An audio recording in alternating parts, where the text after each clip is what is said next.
Hello everyone, welcome back to mini blog series. आज आहे day 12.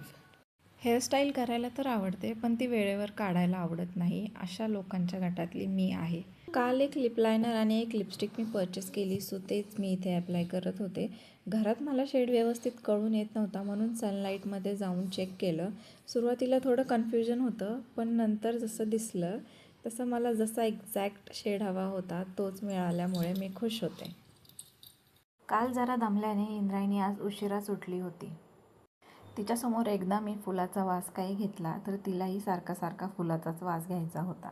सकाळच्या नाश्त्यात अख्खा मसूरची भाजी आणि चपाती होती. इंद्रायणी उठायच्या आधीच मी माझा नाश्ता, कामं वगैरे सगळी उरकून घेतलेली आणि ती उठल्यानंतर तिला मी नाश्ता भरवत होते.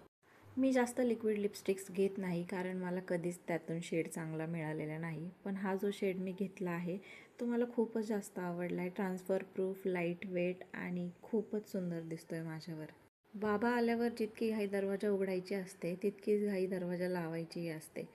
ती जे काही बोलेल ते प्रत्येक वेळेसच समजत नाही. ती काय तिला म्हणायचं असतं ते समजून घ्यायला पण थोडासा विचार करावा लागतो आम्हाला. पोरीने आज चक्क फ्रॉक कसं घालून दिलं याचाच विचार पडला बाबांना, आणि फ्रॉकमध्ये किती छान दिसते म्हणून बाबा लगेचच फोटो काढायला चालू झाले. आणि तिचा काढला, तुझा नाही काढला, परत तुला राग येईल म्हणून माझाही फोटो काढत होते. इथे उद्याच्या दिवसाची तयारी माझी चालू होती. किती वाजलेत? 1 वाजलेत. कधी झोपणार तू?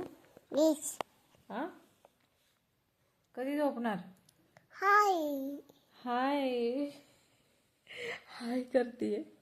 तर असा होता आमचा आजचा दिवस. भेटूयात नेक्स्ट व्हिडिओमध्ये. बाय.